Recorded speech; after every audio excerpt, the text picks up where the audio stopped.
Good afternoon, everybody. It's finally here. The winter break is over. We have got the Junction 6 NKC 2025 version about to kick off with 4 heats this afternoon. The first heats of the 2025 season, and we're going to bring it all to you live on Karting Live TV. So 4 races to get through.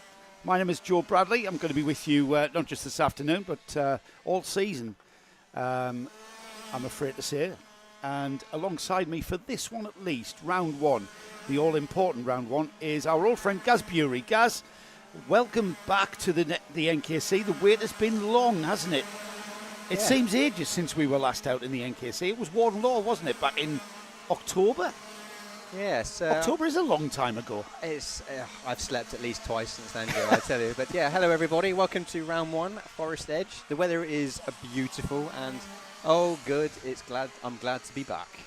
Yes, indeed. The weather forecast is for it to be dry for at least these 4 races, and the weather forecast for the weekend, it's going to be dry tomorrow. That's all important. In complete contrast to the last time we were here, where it rained on and off. We're in the south of England at Forest Edge track, a track that has been it's been a working kart track with a very, very healthy looking kart club here since 2004. So just over 20 years of karting at Forest Edge. It's a picturesque track, Gaz, and I know I'm into the aesthetics and in the entertainment business, but from a driver's point of view, it's a very, very fast and interesting one at that. Oh yeah, definitely. It's got to be up there as one of the quickest possibly with places like GYG, for instance, and they're straight out of turn 1. Demanding, high curbs, only the one bus stop chicane. But yeah, a lot to do in a short space of time. Yes, and it's picturesque. It's picturesque because we look out a bit like Glannygore, where there isn't any sort of tyres or walls around the track. It's across open fields. Very open, yeah. Yeah, beautiful, beautiful scenes here in the south of England. The nearest town is Andover. The nearest big car track is therefore Thruxton. So we are in motorsport country, and Karting Live TV will bring you all 6 rounds of the NKC Championship for 2025. We're here at Forest Edge, like I said. Next month, we're off to Fulbeck in Lincolnshire. That's just a picture, guys. It won't do anything. Round 3 is Clare Pigeon, before you lost it there. I know, yeah, I panicked. Round 3, we stay in the south of England and go to Clare Pigeon. And then for round 4, in beautiful sunny July, I would like to think, up to Warden Law in the northeast of England. Middle of the country for Wilton Mill for round 5. And then the 2025 season ends and finishes off at Dunkeswell, back down in the south of England. 6 very different tracks, equally as challenging, not just from a driver point of view, but from a racing engineer's point of view, the people who set up the karts and check the tyre pressures and send their drivers out. There's a few names in that crowd there, isn't there, packing the grandstand for this first heat. First heat, Gaz, for senior Rotax. Yes, and I do actually have a grid for us to look at. First heat of the season. Race 1, Senior Rotax. This is the lighter 162 category. And maybe it's a chance to just remind everybody about the mixed grid situation. Yeah, of course. There's no time qualifying in the NKC. Used to be a feature a few years ago now, but that's since been dropped. And the mixed grids, to my mind, especially as this is the entertainment, Joe. Fast drivers down the back, picking their way through. Yeah. Possibly some novices towards the front, finding their feet, battling up front, sharp end of what we like to call the race. It gives us a lot of action to have a look at. And give us an idea, current champion carrying the number 1 with pride on his Birrell kart is Jensen Watts. We spoke to Jensen. That'll go out in the paddock show, which will be posted probably tonight and then go out in the lunch break tomorrow. Jensen down in 24th. He's a name to look out for coming through. Some others that you may have spotted, Gaz. Number 6, Ben Ballou there in 17th, for instance.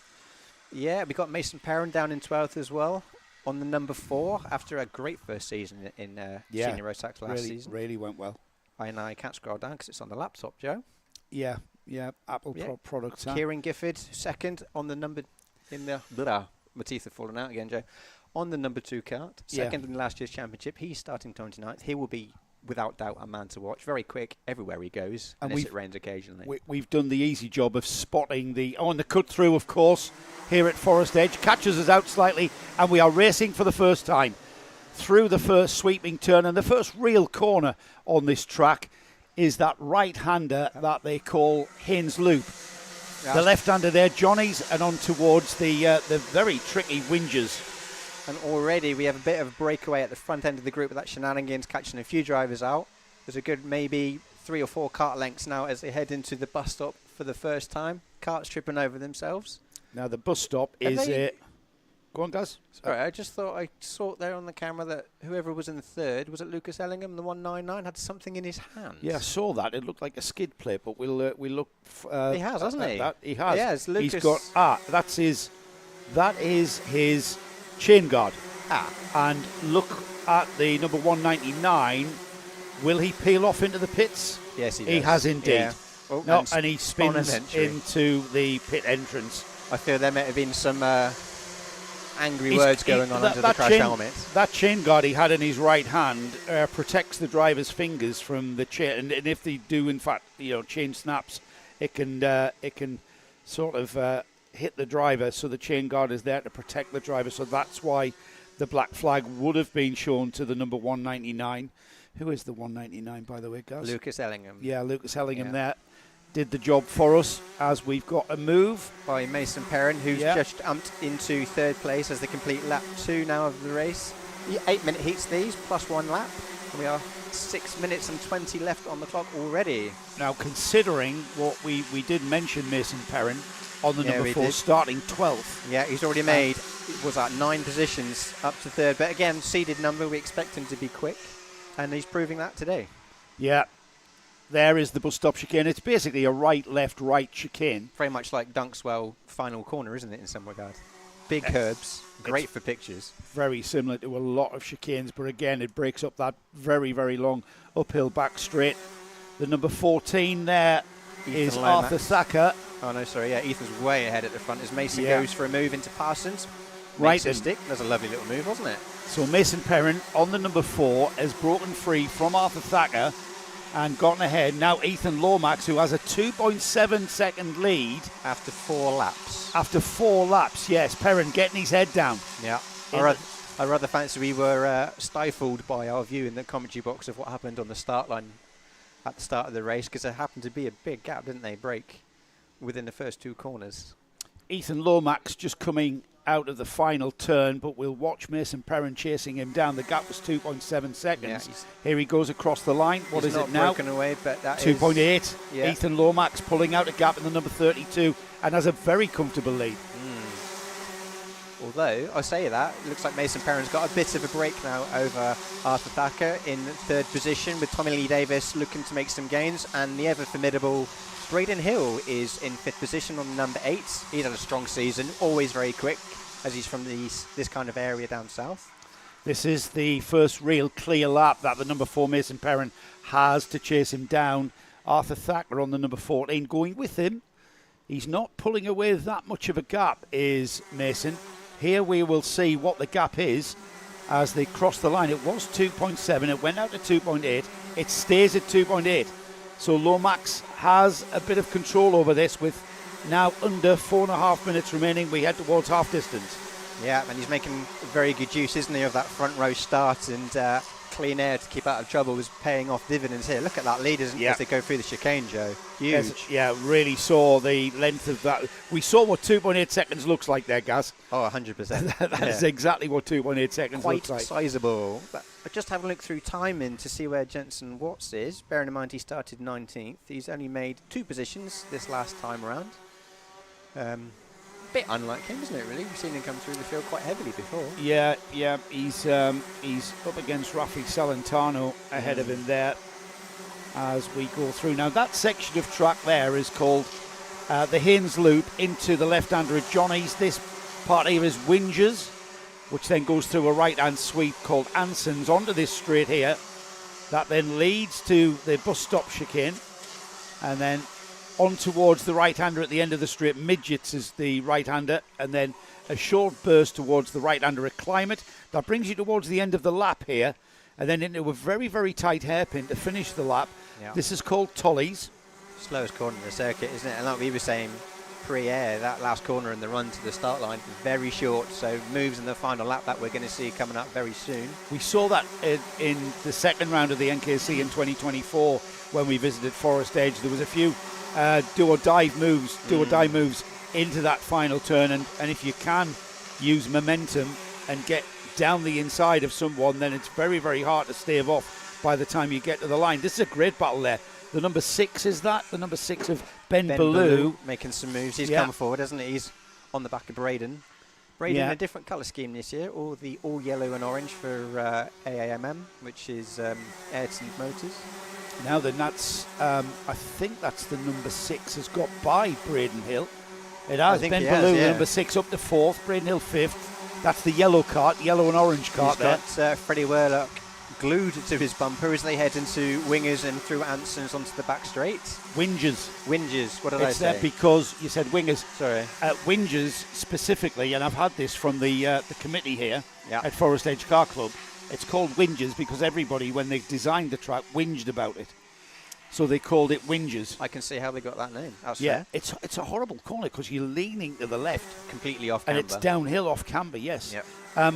There's the 88 who's dropped off the back. That is Freddie Worlock, who's dropped towards and has got the attention of Tommy Lee Davis, the number 21 now. Ben Harper. Is that the Lando Norris car? Yeah. That's the 21. He got Ben Harper on the 62 in his ever familiar blue helmet. That's a race towards the chicane there, the bus stop chicane, which is very easy to get wrong. It's a very fast entry. Get the cart slowed down. This is the right-hander at Midgets. It's named after a person, actually. It's not named after... Holly Midgets Yates. Holly Midgets Yates, who is of the chief clerk. There you go. Oh, former chief clerk. Former chief clerk. Yes. Right. I wrote all that down, didn't I? And then I've lost it. Yes, the granddaughter of Chief Clerk Howard Chappell, who's here this weekend. Yeah. Still, 45 seconds to go. I think this is going to be the penultimate lap of the race. Or, it might be close. It's a quick lap here, guys. It's 40 seconds. 40-second lap. So we're going to get another 2 laps at least out of this. Oh, look at great drive out the chicane by Ben Harper into Midgets. He takes a position away from 21 of Tommy Lee Davis. He timed that beautifully, didn't he? He just held back from the chicane and then had the momentum. I will say the word momentum about 1 million times this season. We'll get used to that. Well, it's all about momentum. Motorsport's about momentum and keep going forward, quite frankly. So they've crossed the line. It'll be the last lap board for Ethan Lomax next time by. His gap's gone out to 2.9 seconds, and he pulled that one nice and early, didn't he? And I did think Mason Perrin was going to sort of get into clean air and maybe break down that gap. He has not at all. And there's a move. Ben Ballou, the number 6, he has come forward, ahead of the number 4. He's got his tyres switched on in this part of the race, hasn't he? He's done very well to climb up through some 17 positions. Well, sorry, probably some from 17. He's made 15 positions so far. The number 4 there, Mason Perrin, he started in 12th. He did. So Ballou, you could say, a better drive, having made up more positions to get into that second place. Maybe Ballou could have perhaps closed the gap when he had clean air towards Ethan Lomax. Lomax on the last lap, though, guys. Yeah, and we'll see what Ben Ballou can bring tomorrow. If he has a clean day, he'll be strong for the final. We'll be hoping for that. If he's going to challenge what is going to be our Heat 1 winner, Ethan Lomax, as he enters and exits Tollage for the final time, and takes the checkered flag for Heat 1 at Senior Rotax. So he's going to be the man to beat in tomorrow's further heats for the Senior Rotax class. As he makes his way in, just have a quick look at the top 10 there. You've got the number board on the right-hand side of the live screen. That's Cara McKay, our flag marshal, the start line marshal, who's in charge of everything start line. And she will be waving that checkered flag for all of our heats and finals this weekend. So a quick look at the top 10 then. Ethan Lomax takes a very dominant win from Ben Ballou, who made his way through from, said 17th, guys, didn't you? Up into 2nd. That's a cracking drive there. Mason Perrin was 3rd. Arthur Thacker 4th. Freddie Worlock 5th. Bryn Hill 6th.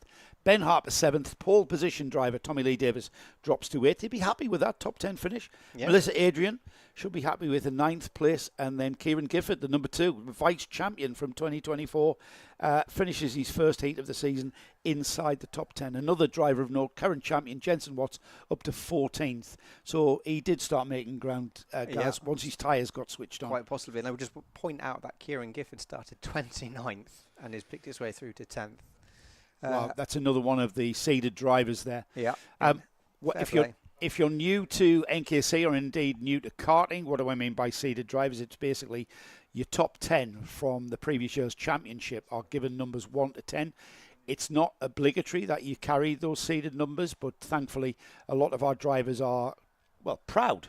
And so you should be proud it's of an finishing, achievement, isn't it? finishing the top 10. Especially in some of these bigger fields that we have today, especially when you've got 85, 90 drivers signing on, you want to let people know you're number 1 or 2 or 3 or whatever. I'm a big advocate of seeded numbers, just basically because it helps us in our job of spotting drivers and who the previous champions and championship contenders were. 3 more races left this afternoon. Nice little bit of a warm-up session for Gaz and I to bring you these 4 heats. We are back live tomorrow morning just before 9 o'clock, a couple of minutes before 9 o'clock. We go racing again from 9 a.m. and we have got a scheduled lunch break of 15 minutes, but we'll be lucky if we get that, as we'll be racing all the way through to the early evening. 3 more races. Next one out is the Rotax, senior Rotax class again. However, this one is for the heavier class, the 177. That's 177 kilograms. These drivers, that's driver and cart, not just the driver, having to weigh 177 kilograms. That's a driver and cart. Yep. That's the minimum weight, not maximum. So this is again, similar racing, similar majority are in the adult age range as we continue to recover the karts from out on track. After our Rotax 177s, we've got the first heat for junior Rotax, and then we've got a second heat for senior Rotax. We have to wait till tomorrow, guys, before we see get our first glimpse for 2025 on the TKM class, which is a bit special this year. It's got a uniqueness to it, hasn't it, for sure? It is basically what we're alluding to, everybody, is that is the national championship of this class. Single cylinder, air-cooled motor, 115cc, TKM, air-cooled engines, and it is effectively the national championship for the class. Yeah. We're going to see them tomorrow. And a newcomer to the NKC is the Intermax class. Now, Intermax was a development from Minimax. If you watched the NKC 2 or 3 years ago, I think the last season we had of them was 2023. Yes, it was 2023. Now, they were on the bigger chassis, the 1050mm chassis with the wider tyre, pretty much exactly the same as a junior Rotax card, but with a heavily restricted engine. The MSUK thought it was right that these carts were too fast and too grippy for youngsters, so we changed that to a smaller 950 chassis with the narrower tyre. More of that tomorrow, because right now, guys, we have got the 177s out for the first time in 2025, and we have got a grid of 23 carts coming out. Oh, we do. Yeah, you're right. Yes, we do. 23 carts. On the pole position is... Hang on, that's live timing. I want the grid, Joe. Stand by. Here we go. That's 29. Yeah, 30. I guess I'm presuming some of them haven't crossed the transponder lines. But yeah, on the pole position will be the 77 of Joshua Golin. Josh was extremely quick last season. Picked up some real good points and has been quick in other series I've seen him racing in. Nathan Wells will start alongside him. Nathan Chafer in the seeded number 3 will be 3rd. Bradley Heath, James Moorcroft, Joshua Howard, Will Milner, Neil Hemming, Cameron Davies, Steve Gilly, who's back after injury, and Tyler Fossey round out your top 10. Joe, we are about to go racing. Yeah, the cut off there. We don't go out into the countryside, and we start very, very quickly indeed with 8 minutes and 1 lap on the card. It's the number 77 of Josh Golin out of the loop and on towards Whingers. It's the downhill plunge, it seems, and then the off-camber right-hander absolutely neck-breaking corner out onto the back straight towards the bus stop. She came for the first time. And there's a filter through single file, it seems, all the way through the field. It's still going to be through Sector 2. Nathan Wells, who leads ahead of Joshua Gollan and Bradley Heath. We wait for the cameras to change. There we go. And here they are. And already there's a bit of a gap, isn't there, opening at the front of the field.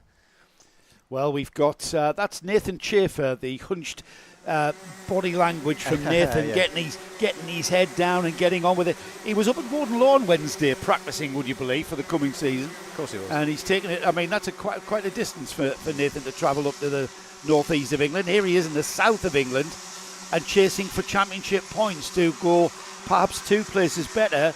The CRG card distributor, he is the main dealer for CRG carts, and he'll want to carry the number 1 into 2026, and he's going to be a hard competitor if this is the start of his season.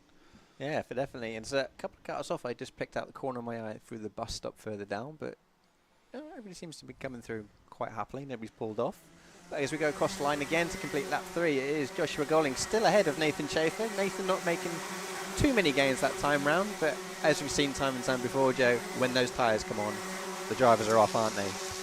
As the 3 leaders head down towards Winges, Steve Gilly came through in 8th. And now Steve coming back, making a comeback to the NKC after being off with an illness that we wished him well with. He's recovered from that illness and is back looking as fit as a butcher's dog, and already running in the top 10 and running his first Masters. What do we mean by Masters? Well, it's the really old drivers. They've got to be over 35.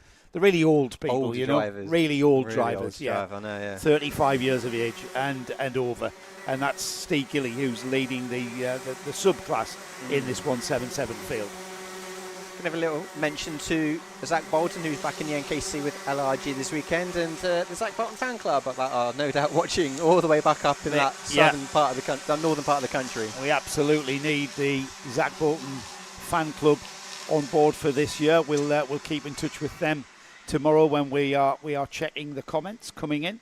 Ryan Taylor Truman, our current champion, the champion from 2024, down in 20th place and making his way through.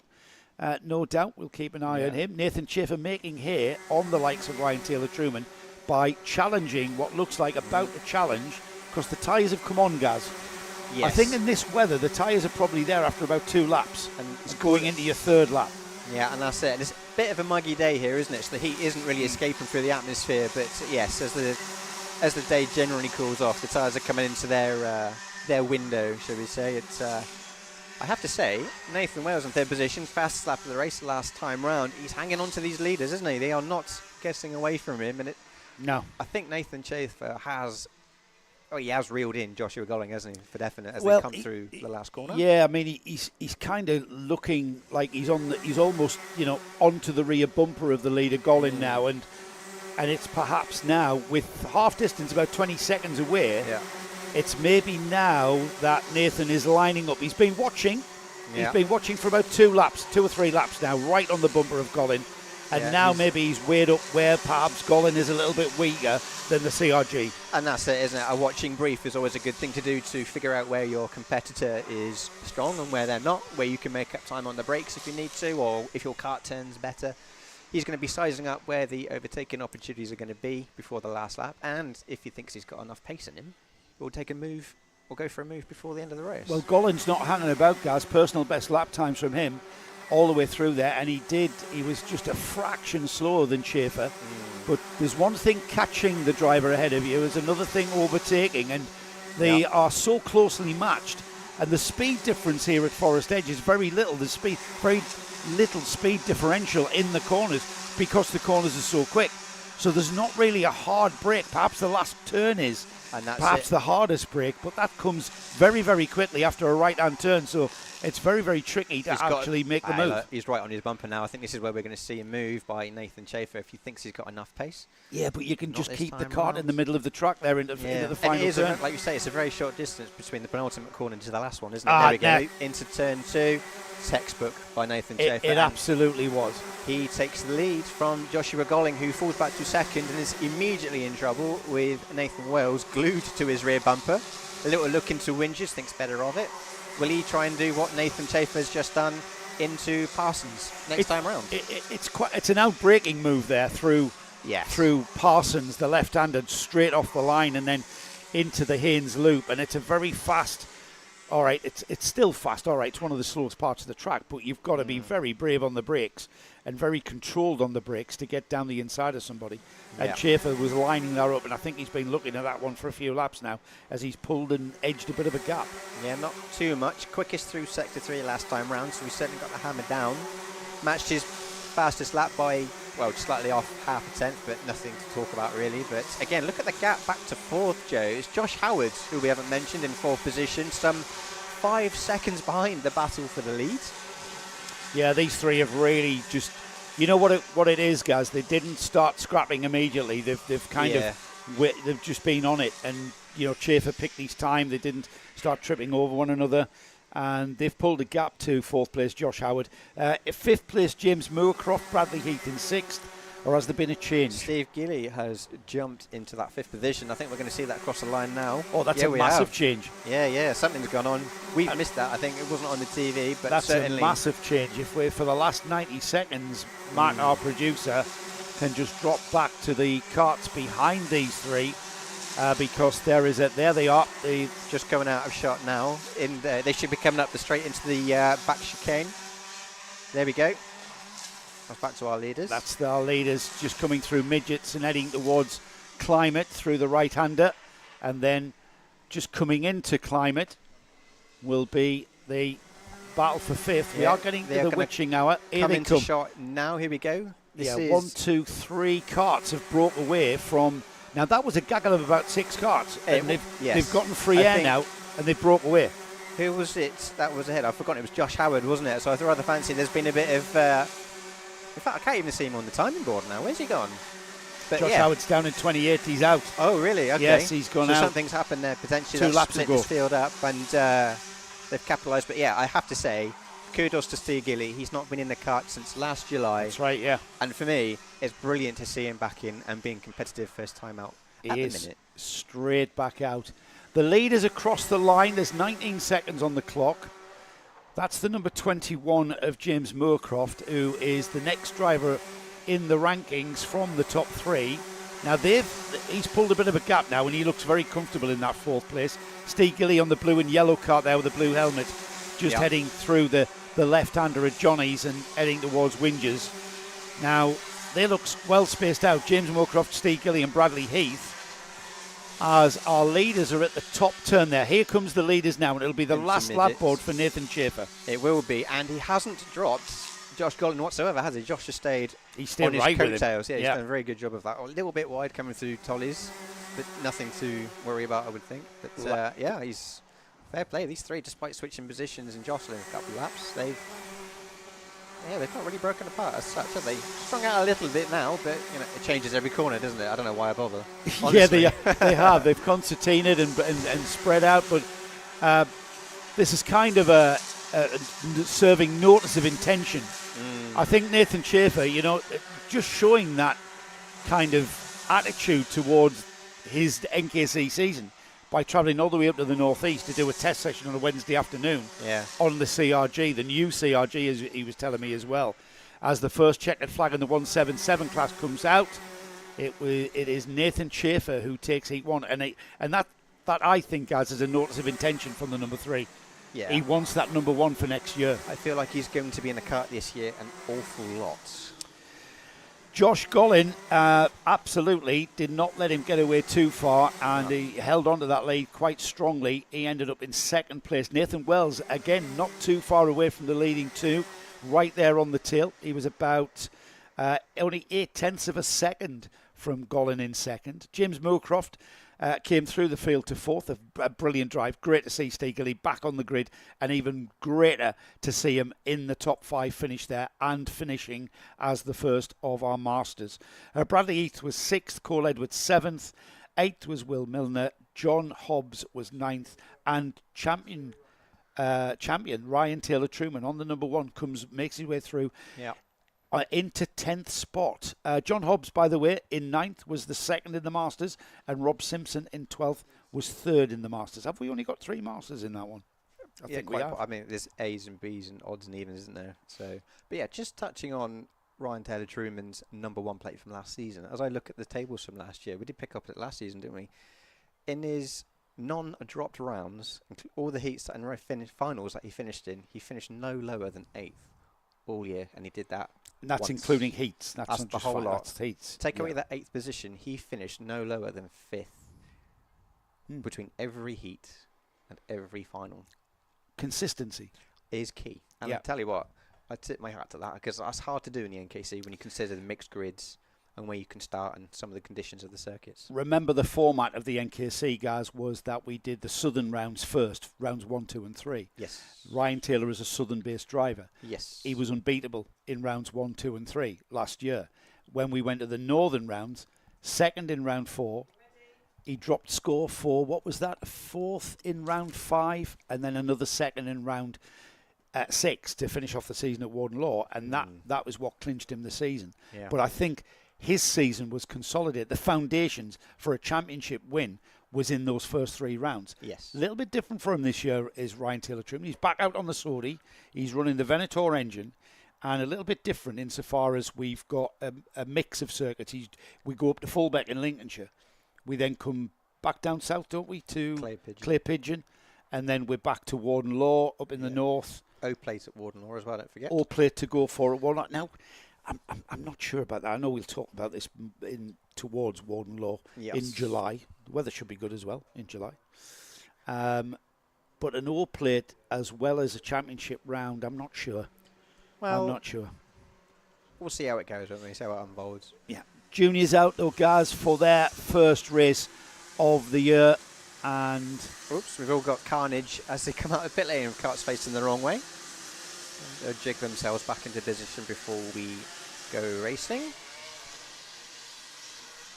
Are they doing the short loop? Yes, they are.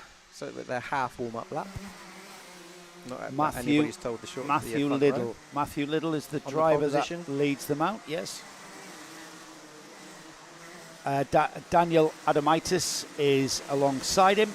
We've got champion Lucas Howell carrying the #1. He is on the second row of the grid alongside Nathan Edwards. George Theobald is alongside Herbie Wiggins on row 3. And then we've got Ethan Barrow, Leo Basterfield carrying the #7. Jacob Clare, Luke Richards, Travis Rose, Leighton Kelly, Aidan Large. And have we got a full start? Have we? They're going round again. Look how far back the back of the field is. They're not even from the bus stop to the shortcut. They've come through the shortcut, haven't they? Yeah. So I was just going to say, I saw this a lot when I covered the sprint series at your local venue, and the juniors had the tendency to keep going rounds.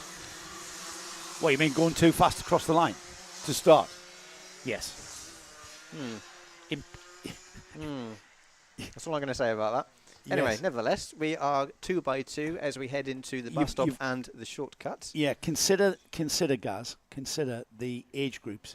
12 to 17 for juniors. Yes. As we get underway for Heat 1 into Turn 1 and immediately Turn 2.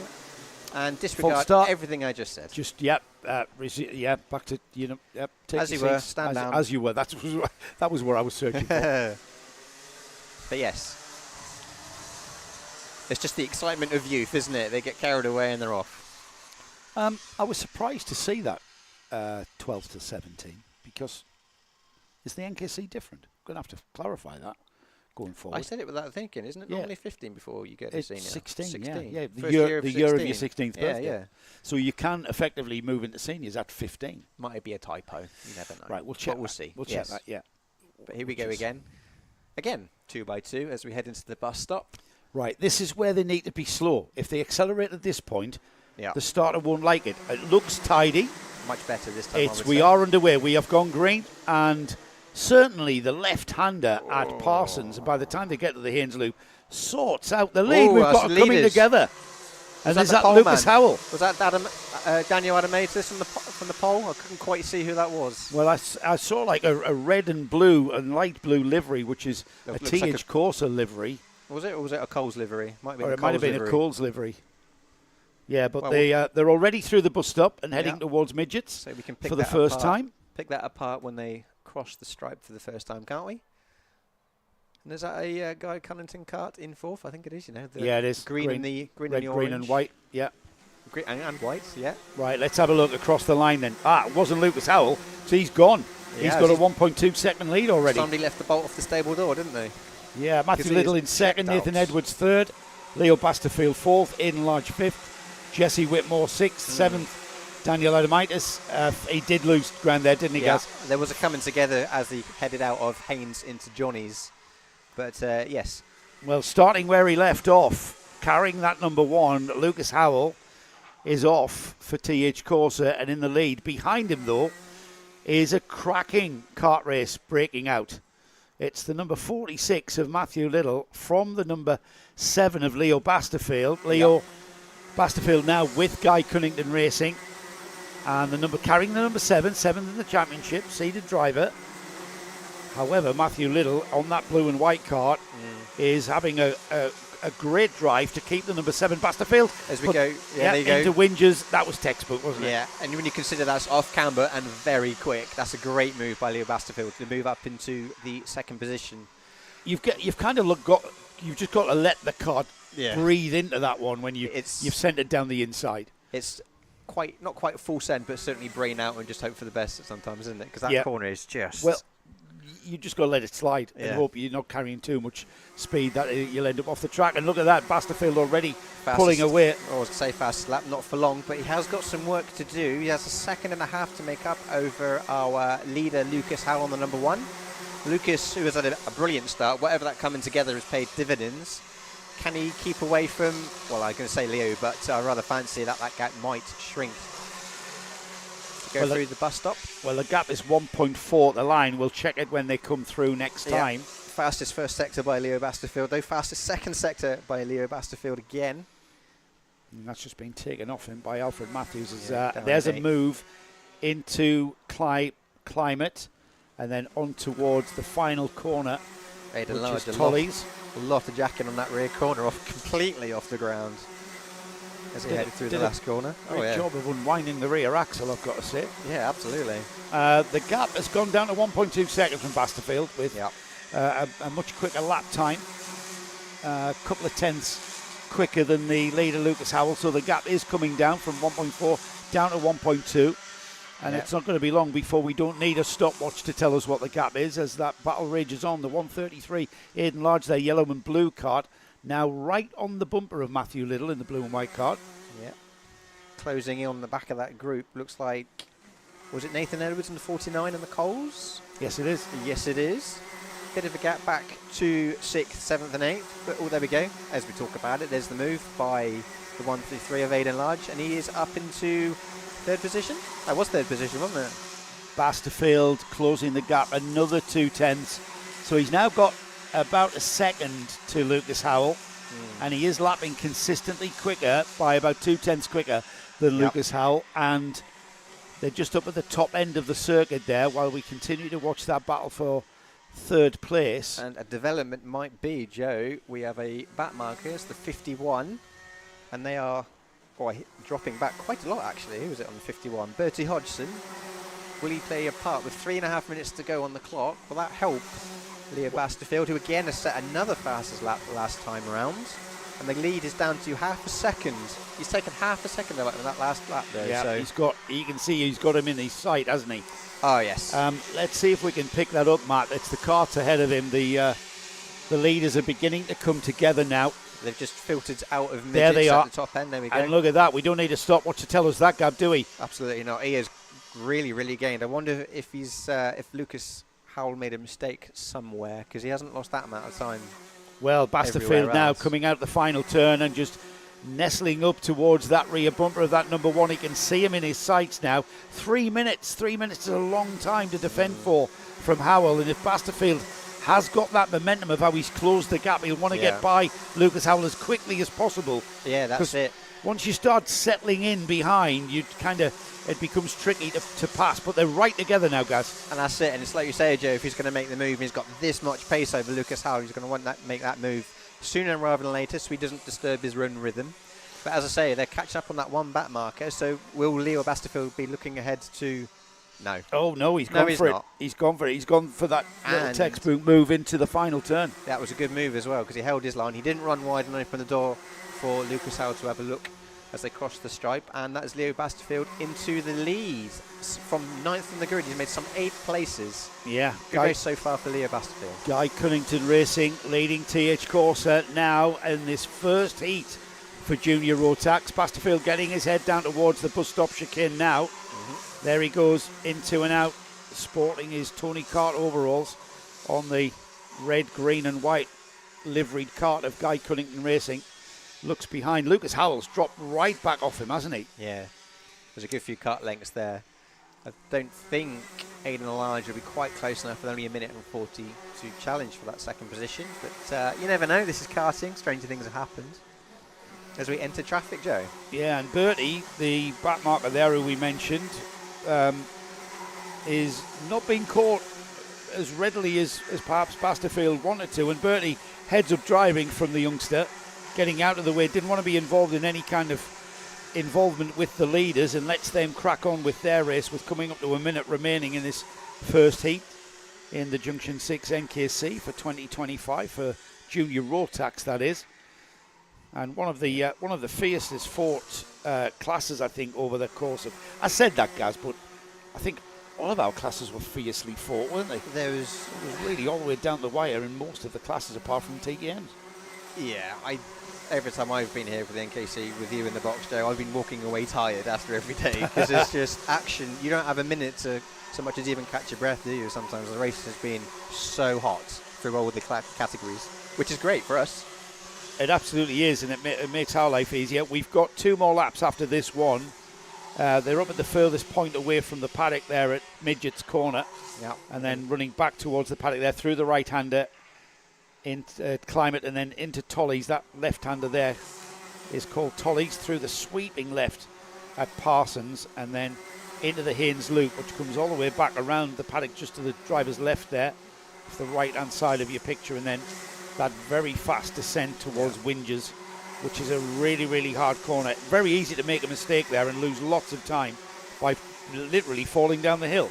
Quite literally, yes. And not using too much of the curbs through the chicane, are they? We saw some great pictures from Stu Stretton, in fact, who's the photographer this weekend. Brilliant shots of karts completely off the floor. Can't be good for the chassis, I would have thought, but a lot of respect being given to them this weekend by the leaders. Last lap board flies for our leader, Leo Basterfield, who came through the field on the number 7. Lucas Howell on the number 1 is second. Aidan Large on the number 133 still in third place. Jesse Whitmore fourth.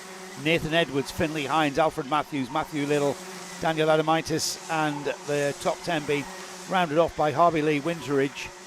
As for the last time this afternoon, for sure, Leo Basterfield leads this field of Junior Rotax through the bus stop chicane. Yeah, I'll say it again, Joe. Textbook drive, fantastic manoeuvre into Winges on that downhill off-camber corner, and a thoroughly deserved victory, I would say. Here we go then. Tollies for the final time this afternoon, just to get 1 heat under his belt. Checkered flag flies, and Howell confirms that second place. Aidan Lodge in third, Jesse Whitmore fourth. Fifth is Nathan Edwards. Sixth is Alfred Matthews, Matthew Little in 7th, Finley Hines in 8th, Daniel Adamitis in 9th, and then 10th is Harvey Lee Winteridge. Indeed. So we are already at our final race of the afternoon, a little bit of a warm-up session as Cara vigorously waves that checkered flag. She's got 1 more kart to see through, and we finish off the afternoon's Karting Live TV coverage of the first round of the NKC with another Senior Rotax, another group of 162 Senior Rotax karts about to take to the grid. Or take to the track, in fact. Let's find them on the timing. What was it? Heat 2, isn't it? Yes. Music number 4. There we go. There's the grid there. How many have we got out, guys? We've got 30 again. 31. 31 Senior Rotax. Again, was it 84 Senior Rotax have signed on for NKC in 2025? Honestly, the numbers are just astonishing. Every Healthy. Year. Yeah. I was saying, we were talking to Chris Cox, who's one of the co-founders of NKC. when was it? Talking to Ollie as well. 2019 they brought in Rotax, and I was racing back then, and there was only about 15 of us, and now look at it. Yeah. Unbelievable. 2 grids worth. Yeah. We'll even have a C final for you on Sunday. That's how big this grid of... do we have a C final for seniors? I'm pretty sure I saw a C final. Hang on, that's the wrong day. That's Saturday, Stand Joe. by, call it. Do you remember how the days of the week work? Yeah, we've got a C final for senior Rotax. Yeah, there you go then. That's how healthy this is. Yeah. Arguably the healthiest national championship in Rotax karting. Yeah, it seems to be. Consistently big grids throughout the year. Even when you get to the second half of the season, they still come back. And, So- and if you're familiar with other series, the slight differences with NKC are to do with the tyres. They're on the Maxxis tyre. It's a harder wearing tyre. Hence, the regulation is that you're allowed 2 sets of tyres per season. The first set of tyres you have to use in the first 3 rounds. Your second set of tyres come into operation from round 4 through 5 and 6. And that reduces the cost massively. It reduces the cost. I know there's a lot of people I talk to saying, well, you've still got to buy tyres to practice on. But then my counter argument is, what is the point? And please, if you have an answer for this, please tell me, what is the point of practicing on brand new tyres when you're going to be racing on worn tyres? Yeah. You are allowed under force majeure if you damage a tyre, puncture a tyre. And you have to wear it in, don't you? You have to, you have to wear it into a certain level. It's inspected by the series scrutineers, and you will be given yes or no as to whether you can use the tyre. But we're just bringing some of our retirements back. A little bit of a conversation going on. Probably, while we're here, Joe, we are talking about tyres. Probably a good time to point out. I've lost my teeth again, haven't I? That the Intermax are not on the Maxxis tyre, are they? Not this season. No, they're on the more familiar. Well, they're on a Mojo tyre, which I believe it's the Mojo D2. Is it? It's the C2. It's the C2, which is a harder wearing Mojo. Other series do use Mojos, but because of the 2 sets per season, we need the harder C2 Mojo. The Intermax class are on that. That age group is not as we didn't have that age group racing with the NKC, the Junction 6 NKC last year. The last time we saw that age group racing was in 2023 in Minimax. Yeah. But it's a completely different chassis. It's a completely different formula. We will see them out tomorrow. So more of that tomorrow, Gaz. Yeah. As we've got one more race to get through. As we've got Warwick Milam there on the Saudi cart. I can't see if that is. Is that the 31? Is that Eddie King being helped onto the truck there, or is it Sam Green Gomez? I think that's the 39. The JDR, the Jack Dex Racing liveried cart. That's the Marshall conveniently puts his hands on the second of the numbers. But I'm not sure who that is in the yellow and blue cart because I can't see a number. So it could be number 77, Sam. So we're about to get going. Once we've got these carts recovered, we'll be releasing the grid. The grid looks like this. Ellis Beattie is our pole position man. Mixed grids, remember. So each of our drivers get a chance to start one of their 3 heats near the front of the grid, a heat in the middle of the grid, and a heat near the back of the grid. And you accrue points to give you points for your final, and the grid is formed from how you finish in the heats. So this grid is nothing to do with how fast you are on the track. Hence, you have the quicker drivers at the back of the grid necessarily, and we talk about them coming through. The less experienced drivers could end up at the front. And the scary thought, I've had that scary thought in my first race with the mixed grid. I was at the front, and there's nothing worse than having a grid of 30 carts bearing down on you when you haven't got a clue what you're doing. Ellis Beattie is the pole driver who leads everybody off. Cart number 5 is Ollie Varney, 5th in the 2024 series. And these are brand new tyres, remember, guys. That's why they're struggling to get any grip into them in these first couple of corners. Louis Rees, hello to Louis, and Billy Vogt share row 2. We've got Bertie Wellesley and Harvey Quick. Next up, Sam White and James Becker are next. Ethan Wyatt and Harvey Williams. Must mention as well, Sam Wyatt and Ethan Wyatt. Yes, they're being run by their dad, but they're now in with Louis Large's team, LRG Motorsport, and being run from that out of that awning. And as Andrew said last season, when he ran with LRG the final round at Warden Law, it just helps. It's a lot of work for Andrew to run 2 karts, and he said for technical help and just doing things, it's nice to have a bit of extra hands. As well as that, what the benefits of being with a team like Louis' team, like Louis Large's team, is that you get that experience from somebody like Louis, but also the data that you acquire. Yeah, exactly. Here they go, guys, out of the cut through, and they look very, very well ordered and a nice pace across the line. I think the starter like that. And indeed, we go green. Very well, of course, orchestrated by the poleman Ellis Beattie as he loses the lead, in fact, to Olivani on the number 5. Well, you know what I found here at Forest Edge? It's better to start second on the grid because you can stream through the right hand on the right hand side of the track. And already we've got a huge gap established between the first 5. Something's gone on there, hasn't it, that we couldn't see through Johnny's bends. We've got 4 carts breaking away and a huge gap, and then the train of pretty much the whole field goes through that bus stop chicane. Yeah, I think that was Callum Farley who's come through on the number 99 in 5th. But meanwhile, at the front already, look at that, the 97 of Billy Vogt looking which way he can as he goes side by side across the line. That's the first time we've seen that today. So it is doable. Take note, you can go side by side out of the last corner. And it was the 97 of Billy Vogt who was on the inside of Parsons, which doesn't necessarily pay off for you. No, and it did for Vogt. But who's that? Louis Rees making it a 3-card battle, is he? On that blue and white card? That's a Nib Sport 1-3. Matt will be very happy with that as Louis look at the time he made on the leaders through the chicane there, all over the curbs. Louis sporting a Senna helmet this year, easily to pick out on that bright yellow. Yeah, we like Senna helmets. You get talked about a lot if you've got a Senna helmet. Yes, well, I think that's why we've done it. It's tactical. Yeah. But that's it. It is a Nib Sport 1-3 in the second position. That was a Kart Smart, and backing up that top 4 is a Guy Cummins, and that's was that the 29? Yeah, it was, of our poleman Ellis Beattie, who's kept in touch despite dropping a few positions from the pole on that opening lap.